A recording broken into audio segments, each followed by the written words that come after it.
as pessoas que já vieram a coisas destas minhas, em princípio não voltam, mas as pessoas que já vieram sabem que o procedimento é o seguinte. Eu primeiro digo só 2 ou 3 generalidades sem grande interesse, depois abre-se a sessão a perguntas da sala, que normalmente fervilha de curiosidade para me colocar questões, e depois, uma vez que se trata de um livro de guiões que foram escritos para serem ditos, eu recruto à bruta pessoas da plateia e nós encenamos aqui 2 textos. E é isto. O que eu queria dizer sobre isto é o seguinte.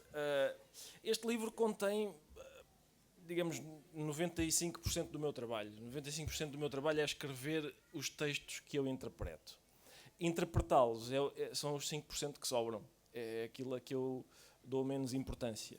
Aquilo a que eu dou importância é escrever as coisas que aqui estão.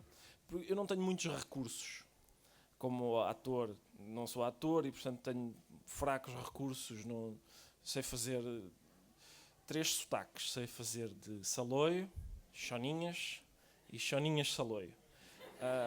Isso limita-me um pouco e, portanto, tenho recursos muito fracos. Isso significa que se eu não tiver um texto que faça rir as pessoas, não tenho nada. E, portanto, o que eu faço, essa é a minha profissão, é escrever. Isso, já agora, só uma pequena nota antes de abrir a sessão às perguntas. Eu costumo contar esta história, que é uma história muito edificante, como todas as histórias em que eu faço figura de parvo, e que é uma história que comprova, de facto, aquilo que eu estou a dizer, que a minha profissão é escrever os textos que eu interpreto. Uma vez, o Benfica tinha perdido 1-0 com o Dinamo de Bucareste. Isto te interessa apenas marginalmente para a história.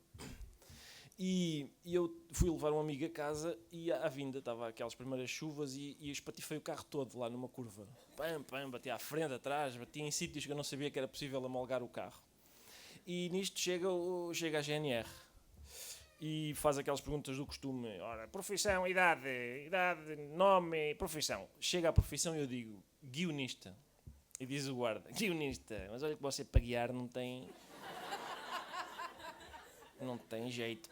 E é isso, portanto, mesmo sabendo que vou ser humilhado, é isso que eu reivindico, é isso que eu faço, é escrever os textos que depois interpreto.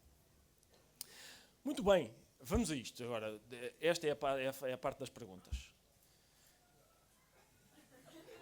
Atenção, só uma nota. Às vezes, nestes ajuntamentos, isto é um espaço público e há muita gente que tem acesso a isto, há sempre 1 ou 2 pessoas que são meio malucas. Eu pedi a essas que não façam as perguntas, está bem? Porque prejudica o andamento da... Vamos embora, os outros. As pessoas que são de facto mentalmente saudáveis, vamos avançar. Ninguém? Tive azar com a colheita deste ano, se calhar. Eu sei que isto põe alguma pressão na pergunta, porque as pessoas fazem a pergunta e pensam, será que toda a sala está a pensar que eu sou um dos malucos presentes na sala? Mas há malucos, eu garanto que há malucos aqui, entre nós. A própria Madalena, não tenho a certeza sobre... Vamos a isso. Isto há uma questão, vamos a isto. Não tem ar de maluco, avance, se faz favor, avance. A senhora que está ao seu lado não concorda comigo, mas... Convive comigo todos os dias certo, e mas eu que tenho muita esperança na sua saúde. Diga. Porquê é que não lanças ou porquê é que o livro não é acompanhado de um CD com as tuas mixórdias? Boa questão. Não sei bem. Eu acho que é porque... Isso são coisas da editora, acho eu. As pessoas fanam o CD, né? Acho que é isto. Livros com CDs, as pessoas fanam os CDs. Exato. Ora, aí está. Tenho uma ajuda da minha editora que me acarinha a ponto de avançar com esta hipótese. As pessoas já se cansam tanto a ler-te que depois já não têm paciência para ver o DVD. Obrigado, Madalena. A ver se a Porto Editora está disponível para a próxima. mas é capaz de ter a ver com aquilo que eu disse. A mim o que me interessa aqui é isto, este é o meu trabalhinho, é escrever palavras num papel. É isso que eu faço. Eu faço isso na visão não tenho outro recurso que não seja esse, que não seja pôr palavras num papel. É isso que o meu objetivo é fazer rir as pessoas, não é? É isso que é a minha profissão, pelo menos como eu a entendo. E na imprensa tenho poucos recursos, na rádio tenho um pouco mais e na televisão tenho um pouco mais ainda. E portanto são todos desafiantes à sua maneira. Mas a interpretação das Michórdias passa muito pelas vozes que tu fazes. Certo, aquelas três, sim. Aquelas três que tu fazes. Tu imaginas as pessoas a fazer essas vozes? Espero que sim. Espero que ou o a livro... chamar a família para contracenarem Com todos certeza. a fazer Esse é o meu sonho na ceia de Natal. O quê? Michórdia de temáticas? Oh, avô! Chega aqui. Tu és a Wanda. Acho que é isso, sim. Esse é o meu sonho de Natal. Eu gostava de saber como é que organiza o seu dia de trabalho. Está sempre a ter ideias ou reserva horários fixos durante o dia para ter ideias e passá-las ao papel? Como é que faz? Muito obrigado pela sua questão. Obrigado. É uma questão importante, a sério. É só porque não me conhece que pode supor a hipótese de eu... Ora bem, que era 3 da tarde, vou então ter ideias. É tudo tão desorganizado que está muito longe disso. Quer dizer, normalmente, vamos lá ver, há vários tipos de... O processo de ter ideias, digamos, é de vários tipos. Às vezes ocorrem-nos coisas sem a gente estar à espera. Eu lembro-me de uma vez ir a atravessar a estrada e, por uma razão qualquer, eu estava a atravessar a estrada e vinha um carro, mas eu tinha tempo de passar e passei antes do carro me apanhar. Faço isso sempre que posso. Só que vi o carro e pensei, ocorreu-me naquele momento... vens aí todo fanfarrão porque vens de carro, senão queria ver. Ocorreu-me isso, é uma estupidez. E isso foi o pretexto para depois escrever um texto todo à volta sobre eu ser o maior da minha aldeia e dar um encontrão num outro tipo e eu ficar na mesma e ele ficar todo partido porque eu ia de carro e ele ia a pé. Portanto, esse é um método. De vez em quando ocorrem coisas sem a gente saber exatamente porquê. Outro método é de facto esse, é sentar a sofrer e tentar relacionar coisas e procurar pensar acerca das coisas de um outro modo. Quer dizer, por exemplo, tentar olhar para as coisas e fazer a pergunta e se isto fosse o contrário do que parece ser? E se isto fosse outra coisa razoavelmente diferente? Ou por exemplo, tentar... Por exemplo, quando se trata da atualidade portuguesa, se eu pergunto e se isto fosse o contrário, fico com uma coisa em termos, que não tem graça, porque normalmente a realidade portuguesa já está virada do avesso. E portanto, nesses casos, eu acho que é mais aconselhável fazer outro exercício, que é fazer o exercício de justificar aquele absurdo. Isso pode ter graça também. Justificar o facto de Portugal ser Portugal. E portanto, isso, às vezes, quando estou a fazer a Michórdia, que é uma coisa diária e de facto requer algum esforço, o que acontece é que eu fico a sofrer durante o dia à espera que me ocorra alguma coisa. Assim que me ocorre é mais fácil, eu já sei procurar os caminhos para me desenvencilhar desse problema. Mas eu primeiro tenho de arranjar esse nó, esse problema. E às vezes estou a sofrer até às 11 da noite, até o problema se apresentar. É assim, às vezes por exemplo, às vezes são coisas... Por exemplo, estar a ler um livro e ocorrer-nos uma coisa. Eu lembro-me no Coração das Trevas, do Conrad, quando eles estão a subir o rio naquele barco, o narrador vai num barco com um tipo que é canibal. E ele está um bocado incomodado com o facto de estar ali com um canibal. E a essa altura sossega, porque diz, pareceu-me que o canibal estava mais interessado no corpo do meu companheiro de viagem do que no meu. E eu pensei, isto realmente tranquiliza, mas por outro lado ofende, não é? Quer dizer, o que é que o meu corpo tem de que não é bom para o teu dente? Quer dizer, e então imaginei um texto de uma senhora que se confronta com canibais e exige que eles cozinhem a filha dela, assim. Obrigado pela sua pergunta. Espero ter respondido, mas suspeito que não. E agora de repente começam perguntas em catadupa. Temos que ir ao photofinish nesta, porque foram 2 braços levantados quase ao mesmo tempo. Ganhou aquela senhora. Então, a minha pergunta é... com as mixórdias temáticas na Comercial, há a necessidade de fazer uma mixórdia todos os dias. Exato. Mas é difícil, porque pode haver um dia mais complicado e que não surge aquela ideia. Ao contrário, por exemplo, do humorista Nuno Marco, em que tudo lhe acontece, podemos ter um dia um bocadinho mais calmo em que não ocorre nada que possamos utilizar. Nessas alturas, qual é o mecanismo para conseguir, no dia a seguir, chegar à Comercial e fazer uma mixórdia? Ora, ainda bem que me coloca essa questão. Eu queria dizer-lhe o seguinte, eu apresentei aqui o livro do Markle. Pois, exato. E o que eu disse foi justamente isso. Foi aquilo que ele faz é batota. Porque acontecem-lhe tantas coisas estúpidas que a sensação que dá é que o universo conspira para o Markle ser um humorista.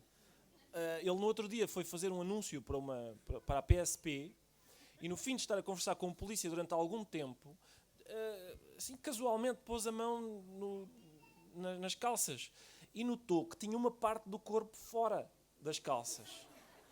E não quis olhar para lá, mas pensou para si, tateando com as pontinhas dos dedos, pensou, espera lá, é testículo? E concluiu, é testículo, é. Portanto, ele esteve a falar com um polícia durante bastante tempo, com uma bola a sair das calças.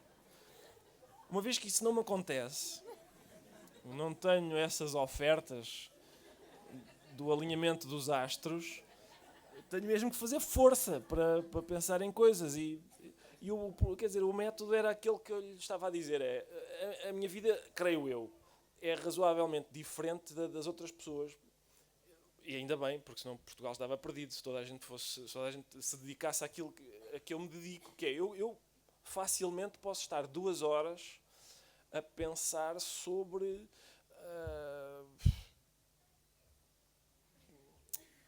deixa-me ver se me ocorre. Sacos de plástico, sei lá. Isso é. A questão é esta: normalmente na sua vida normal, ninguém dedica 2 horas a pensar sobre minudências e a tratá-las como se fossem um problema grande. E portanto,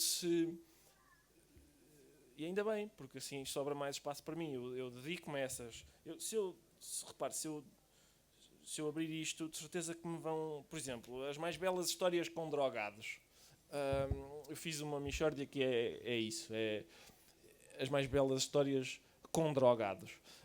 Ocorreu-me que há pouca literatura em que o protagonista é um drogado. Eu digo drogado, mesmo com acento no O. E então inventei várias histórias em que o drogado pode deslindar o problema da história. Portanto, uma senhora vai fazer frango de fricassé porque o seu filho deseja muito, mas não há limões em casa. Vêem um drogado na rua. O senhor tem um limão, com certeza que tenho. E ele salva o dia. Por exemplo, quem é que no seu juízo perfeito está em casa a pensar em esquemas para drogados solucionarem questões que se colocam em pequenas historinhas? Felizmente ninguém. É isso. Esse é o meu trabalho. No outro dia fui ao Brasil, às vezes eles convidam-me lá para ir dizer umas baboseiras e eu levei ao povo brasileiro a minha opinião sobre varjeiras. Porque a varjeira é uma mosca de tuning, não é? Porque tem o chassi maior e é verde metalizado, vê-se que pôs aqueles bufadores para fazer mais barulho e tal. E portanto, no momento em que estou num palco qualquer de São Paulo a dizer isso a uma plateia de irmãos brasileiros, eu penso, a minha vida consiste em atravessar um oceano para vir explicar a pessoas de outro hemisfério qual é a minha posição sobre varjeiras. As minhas filhas respeitam-me imenso. Como calculam. O que é que tu fazes, papá? Já digo sobre varjeiras. Elas andam num colégio QEC e os pais das amigas são...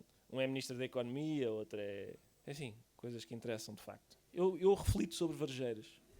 Quando começou a escrever, já estava a pensar em fazer as pessoas rir ou à medida que foi escrevendo começou a perceber que conseguia fazer as pessoas rir? Sim, eu acho que a minha intenção já era essa.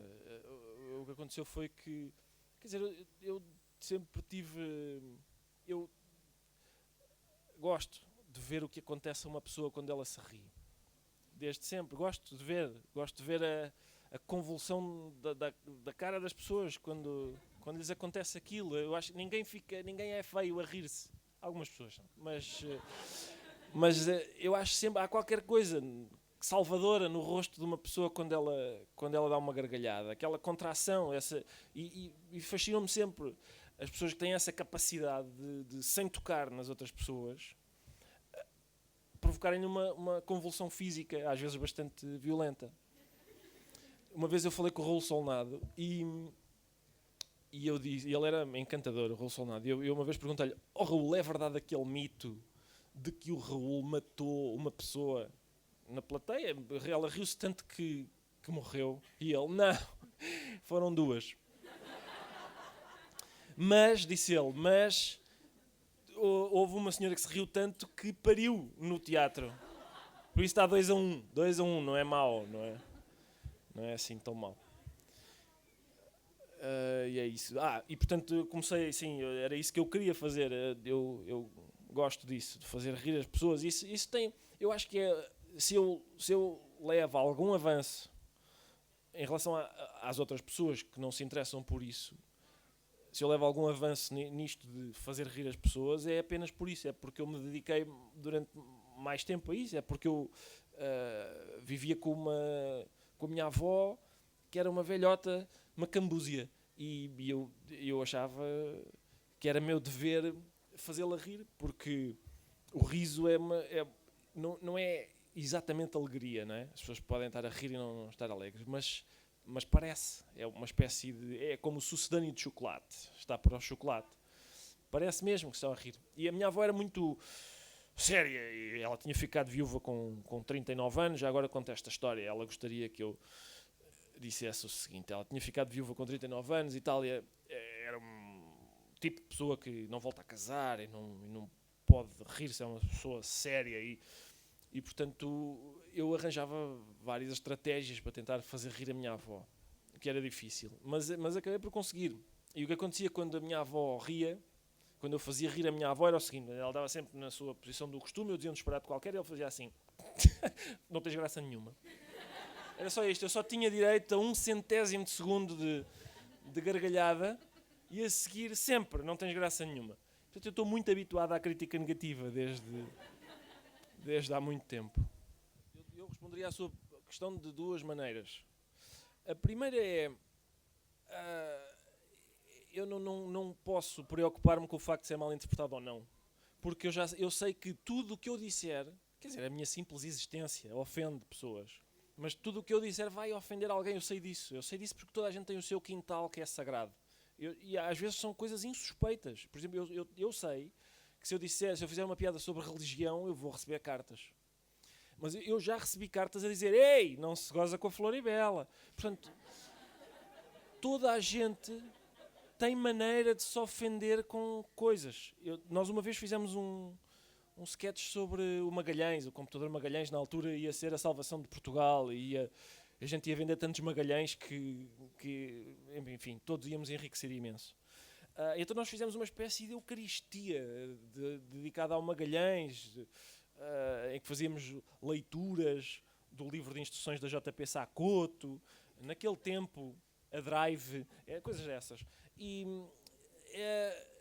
fizeram queixa à ERC, como é evidente, e tal. E um padre chamado Manuel Mourujão, que era presidente da Conferência Episcopal, era porta-voz, ainda é, acho eu, disse o seguinte: "Está mal feito o que eles fizeram." Eles se calhar não falam assim, mas está mal feito. Uma coisa, disse ele, é fazer humor com as ondas do mar. Outra é brincar com a Eucaristia. Ora bem, por muito tentador que seja fazer bons 20 minutos de programa humorístico sobre as ondas do mar, eu tenho a certeza que se eu fizesse, ao contrário do que ele diz, isso não seria possível. Eu ia receber cartas de biólogos marinhos, surfistas indignados, pescadores furiosos, enfim, exato, os herdeiros do Jacques Cousteau, toda a gente. Havia de haver problemas. Uma vez, na rádio comercial, Eu fiz um texto sobre um senhor que, lá está, uns choninhas que tinha uma ideia, que era o seguinte: eu sou revisor oficial de contas, não é? E há uma questão, que é, eu gostava de incentivar as crianças a virem para o mundo da revisão oficial de contas, não é? Sobretudo para as desviar do flagelo da toxicodependência, do alcoolismo e do handball. Ora, como é evidente, handball é a parte que é para rir aqui, porque não tem a ver com toxicodependência e alcoolismo. Pá, a quantidade de cartas que a rádio comercial recebeu de adeptos do handball a dizerem: como é possível o segundo desporto de pavilhão mais praticado do país? É como a droga?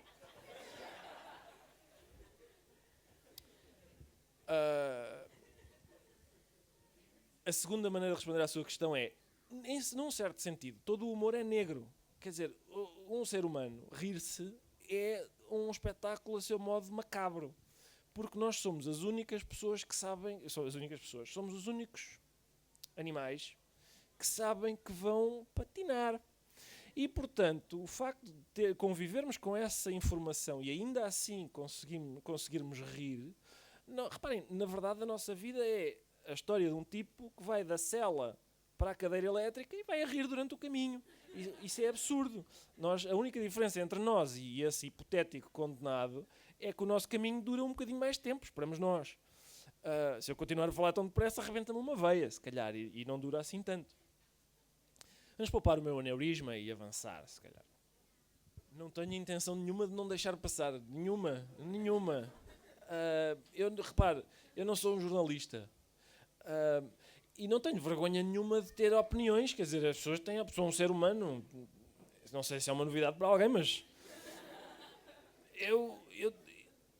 a comédia basicamente consiste no seguinte: um ponto de vista invulgar sobre as coisas, é só isto, é um ponto de vista invulgar sobre uma coisa, e eu trabalho com um ponto de vista que é o meu, não tenho outro, é o meu, e portanto eu nunca não ando a esconder. Quer dizer, toda a gente sabe o que é que conta daqui. Toda a gente sabe que eu sou do Benfica, sou de esquerda, sou ateu, gosto de bacalhau com batatas. Não tenho razão para andar a esconder ou para tentar enganar as pessoas, ou para que... Às vezes perguntam-me: mas não achas que assim afastas uma parte do público?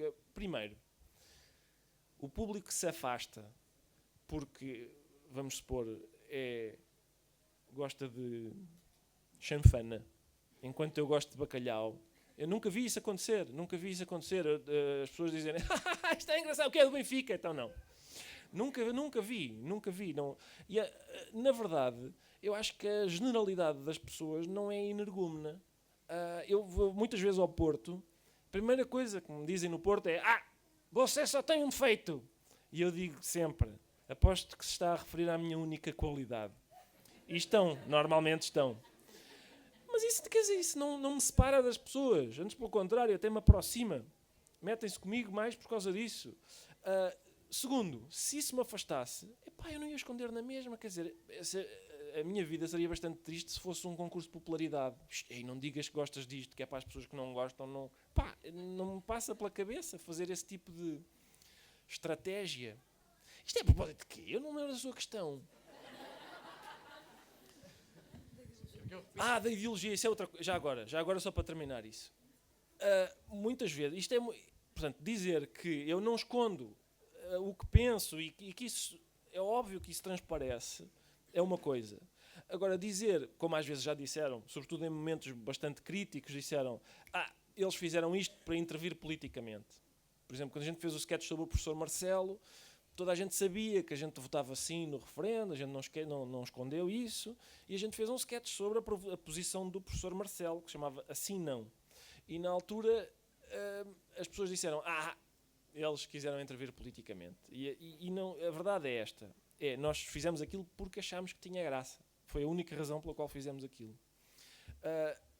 A gente não nega que aquilo possa ter algum efeito. Não nego isso. A questão é esta: eu não sei qual é o efeito que vai ter. Ninguém me garante que as pessoas não olham para aquilo e dizem: estupidez, por acaso até ia fazer um aborto amanhã, e sendo assim já não vou e vou votar não. Pode acontecer, quer dizer, há coisas que não escapam do nosso controle. Não sei exatamente como é que as coisas vão ser interpretadas. E acho eu que não passa pela cabeça de ninguém que, no meio da discussão que havia sobre o aborto, sim ou não, 3 prós e contras, ensaios nos jornais, eu pensar, espera aí, sabes como é que se ganha este referendo? Mete-me aí uma careca que eu vou escrever um texto de 1 minuto e 55 segundos. Quer dizer, é absurdo pensar que isso pudesse ser assim. Gostaria de saber se sente algum gosto especial quando Miguel Sousa Tavares se contradiz um bocadinho em ir pesquisar artigos de 2000, 2005, só para o chatear um bocadinho. Agradeço a sua questão, porque me permite falar de um dos meus temas favoritos. O Miguel Sousa Tavares conseguiu fazer com que um amigo meu fosse basicamente forçado a sair da bola. Porque foi fazer queixinhas ao diretor e ele sabe que tem um peso especial na bola porque as pessoas do Porto não compram muita bola e compram por causa dele, e portanto se ele sair isso causa um rombo grande à bola. E se eu e o Zé Diogo sairmos, ninguém se importa. E portanto ele forçou o Vítor Serpa a cortar um bocado de texto ao Zé Diogo sem o avisar, ainda por cima no dia em que o Zé Diogo casava. Portanto, foram 2 transtornos seguidos no mesmo dia. No dia do casamento do Zé Diogo, depois no dia seguinte ele ficou a saber que lhe tinham cortado um texto sem lhe dizer nada. E portanto, sim, eu tenho algum gosto em ver o Miguel Sousa Tavares a contradizer-se. Felizmente ele fala tantas vezes que eu tenho gostos quase todos os dias. Houve uma altura em que ele disse: eu não sei que batalhão de pessoas é que ele tem a pesquisar coisas que eu escrevi. E eu hoje, se calhar, uma vez que estamos aqui todos amigos, eu posso revelar-vos o número de pessoas. Na verdade é só uma, chama-se Google. Eu escrevo uma frase do Sousa Tavares e a seguir escrevo o inverso e aparece o Sousa Tavares a dizer aquilo. É fatal. E depois tenho boa memória, lembro-me de coisas que ele disse em 1971. E portanto é muito fácil para mim, é muito fácil. Por exemplo, neste caso atual do Sócrates, não sei se têm acompanhado este Benfica Sporting de pessoas que dizem é gatuno! Apesar de eu não consigo dizê-lo porque não tive acesso às provas, e de pessoas que dizem coitadinho, é inocente! E eu não consigo dizê-lo. Porquê? Não tive acesso às provas. E portanto, neste caso, o Miguel Sousa Tavares é amigo do Sócrates. O resultado, ele diz: que brincadeira é esta? Vamos presumir a inocência do homem. Então, mas é assim? Agora um homem só porque é acusado é logo culpado. Eu lembrava-me do Sousa Tavares ter escrito um texto sobre alguns autarcas candidatos às eleições regionais, em que dizia: alguns destes candidatos não é preciso chamar o Ministério Público, basta olhar para a cara deles. Portanto, trata-se de um fanático da presunção de inocência, a menos que ele não goste da cara das pessoas. Pelos vistos, o Sócrates tem um rosto simétrico, magnífico. Portanto, já me irritaram. É melhor avançarmos para esta fantochada, não é? Se calhar pedia voluntários que quisessem vir aqui fazer de Wanda e de Pedro. Já agora eu queria, eles não estão cá, mas eu queria dar um grande abraço ao Pedro, que é quem me convida diariamente para eu voltar para a Comercial, e foi quem me convidou para ir para lá, e qualquer dia voltarei, se calhar não assim tão longe quanto isso, e à Wanda, ao Vasco, ao Nuno, por serem, quer dizer, por eu lhes enviar aquilo na hora e eles lerem aquilo como se tivessem ensaiado 200 vezes, com a naturalidade de quem da Meryl Streep. Muito bem, eu precisava de voluntários. Se calhar aquele senhor de barbas ali com o casaco. E o senhor, sim. Ora, aí está. Isso é ótimo. Mas que bom. Voluntarioso. Sim, certo, sim. O senhor... aí está. Que maravilha. Agradeço. Muito obrigado. Exatamente. A Wanda já está. Mais pessoas. Se calhar vamos fazer página 14. Abram os vossos livros na página 14, por favor. E então fazemos este. Então o Carlos é a Wanda. A Sandra pode ser o Pedro. O João é o Vasco. E o Eduardo é o Nuno. Vamos a isto. Hoje, em Mixórdia de Temáticas, a história trágica de Bernardo Miranda, um homem que levou o filho ao jardim zoológico. Bernardo, é difícil imaginar que possa haver drama numa visita ao zoo. Pois, foi exatamente o que eu pensei naquele dia, quando entrei no Jardim Zoológico com o meu Luís Miguel. Eu vou então relatar o que sucedeu comigo e com o meu Luís Miguel. Eu digo ao meu Luís Miguel: ó Luís Miguel, o que é que tu gostavas de fazer primeiro, Luís Miguel? Como é que se chama o seu filho? É Luís Miguel. Tu leste o do Vasco, pá. Ah, pois foi. Sossegado. Epá, eu vi Põe um os, V. põe os óculos, artista. Deixa o rapaz. Vamos a isto. Desculpa, Vasco. Ó Luís Miguel, o que é que tu gostavas de fazer primeiro, Luís Miguel? Como é que se chama o seu filho? É Luís Miguel. E diz ele: ó papai, eu gostava de ver os golfinhos. Sim senhor, vamos à chamada Baía dos Golfinhos, sentamos na primeira fila, principia ao espetáculo. Vem um golfinho, mergulha até ao fundo do tanque, dá um salto, toca com o nariz numa boia que está pendurada e volta a aterrar no tanque. Muito bonito. Digo eu: estás a gostar, Luís Miguel? Diz ele: estou sim, papá. Continua o espetáculo. O golfinho atira o treinador ao ar, dão uma cambalhota a cada um, voltam a aterrar no tanque. Também muito bonito. E eu: estás a gostar, Luís Miguel? E ele: estou, papá. Tudo certo. O golfinho volta a dar um salto, dá 3 piruetas no ar, engana-se quando volta para baixo e aterra-me em cima do Luís Miguel.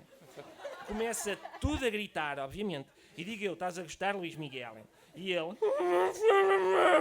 Isso era assim ou não? ainda hoje não sei, menina, porque o miúdo não fala desde aquele incidente. É das coisas que eu tenho mais curiosidade de saber. O que é que ele queria dizer com aquilo? Bom, começa uma correria doida, chegam a pé de nós os treinadores do golfinho. E eu: escutei uma coisa, os 2 primeiros truques estavam bons, mas eu deste não gostei tanto. E eles nada. Vê-se que são o tipo de profissional que não aceita uma crítica. Todos de roda do golfinho a gritar: Vicky, Vicky, estás bem? E eu: ai, o que interessa é o Vicky. E o Luís Miguel? E eles: quem é o Luís Miguel? E eu: é o miúdo que está abaixo do Vicky. E eles borrifam-se em mim, continuam: nós vamos tirar-te daqui, Vicky. E eu: pois, coitadinho do Vicky, não se preocupem que o meu Luís Miguel amorteceu-lhe a queda com o nariz. E eles nem me ouviram. Continuaram de roda do golfinho a ver se o metiam outra vez no tanque. Então, e o Bernardo, o que é que fez? Eu disse: escutem, mais tarde, quando puderem, considerem realmente a hipótese de tirar esta parte do espetáculo. É que uma coisa é a gente ir à aldeia dos macacos e vir um macaquinho roubar o gelado à criança. Outra coisa é estarmos a ver um espetáculo e o Luís Miguel levar com um peixe de 300 quilos nas trombas. E eles, o que é que fizeram? E eles: não é um peixe, é um mamífero. E eu: mas olhe que trazendo a peixe, não cheira nada a mamífero. Ainda hoje, quando está ao pé do meu Luís Miguel, é um cheiro a peixe que não se pode. Os miúdos na escola chamam-lhe Doca Pesca. Pode usar a alcunha Doca Pesca numa frase, só para vermos aquilo em que o miúdo é submetido. Sim. Ó Doca Pesca, quer jogar às escondidas? E como é que ele reage a isso? Nunca querem, porque toda a gente topa sempre onde ele está escondido por causa dos gatos. Vêm gatos de outras freguesias para andar atrás dele a miar. E o que é que aconteceu depois no Jardim Zoológico? Ah, exato. Ao fim de uma meia hora eles conseguiram tirar o Vicky de cima do meu Luís Miguel. E eu: queres ir para casa, Luís Miguel? E ele: e eu: vamos para casa então.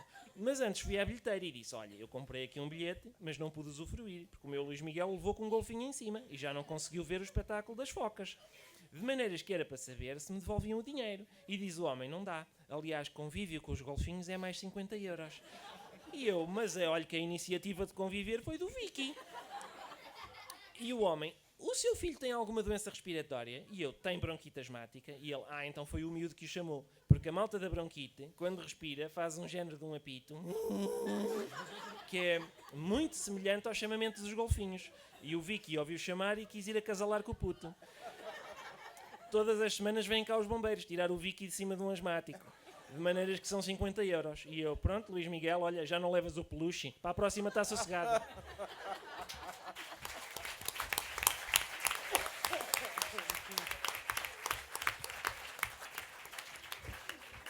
E pronto, e é isto, isto é a minha vida. E agora, se calhar, líamos o seguinte e acabávamos e eu assinava os livros de quem quisesse, íamos para casa e fingíamos que nada disto tinha acontecido. Vamos a isto. É este. Força, Pedro. Então, connosco hoje temos um dos padres mais arrojados da nova geração, o padre César Miranda. Senhor padre, a sua igreja está sempre cheia. Qual é o seu segredo? Olha, o meu segredo é o meu sobrinho Fernando, que veio comigo, aliás. Diz bom dia aos senhores, Fernando. Bom dia. Valha-me Deus, nem aqui sabe estar, Fernando. Põe-te direito, Fernando. Mas porquê é que o seu sobrinho Fernando atrai pessoas à igreja? Porque eu demonstro, com a ajuda do Fernando, que a teoria da evolução do Darwin que está errada. Como assim? Porque não faz sentido. Tanto 14 mil milhões de anos teve a bicharada toda a evoluir, não é? Ali sempre a melhorar. E cai uma barbatana, nasce em 2 patas, adapta aqui, modifica acolá, sempre a aperfeiçoar cada vez mais. E no fim disto tudo sai o meu sobrinho Fernando. 14 mil milhões de anos para dar esta maravilha, é? Mas não parece haver nada de mal com o seu sobrinho Fernando? Não parece, pai, não? Ó Fernando, diz lá ao senhor onde é que tu trabalhas. Neste momento não trabalho. Estou a concluir o doutoramento em filosofia. Viu? Não trabalha. Tu és um vagabundo, Fernando. A tua mãe chora todos os dias por ti, Fernando. Oh, Sr. Padre, o Fernando parece ser perfeitamente normal. Parece normal, não parece? Ó Fernando, diz lá como é que chama a tua mulher. Eu não sou casado. Não é casado. 32 anos ainda não casou. O que é que tu andas a fazer da tua vida, Fernando? Andas a estudar para quê se não sabes nada, Fernando?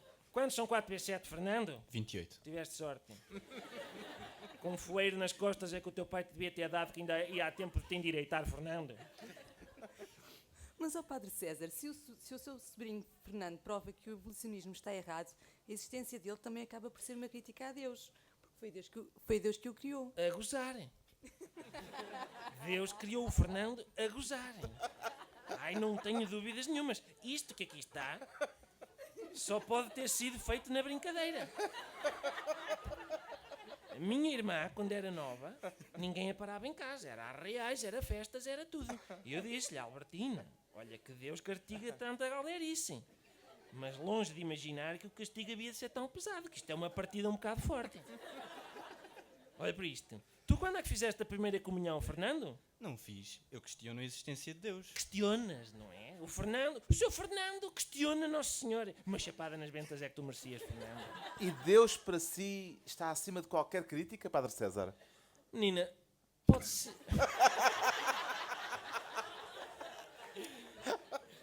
Pode-se criticar, hein? Desde que sejam críticas construtivas. Eu próprio as faço, muitas vezes. Por exemplo, eu considero que o mundo está bastante bem feito, bonito, variedade de materiais, sim senhora. Agora, se calhar gostava mais de outros acabamentos. Se fosse eu a fazer, fazia de outra maneira. Se calhar fazia, mas agora é fácil falar. Senta como deve ser, Fernando. Mais uma vez por terem vindo, agradeço imenso. Muito obrigado, obrigado.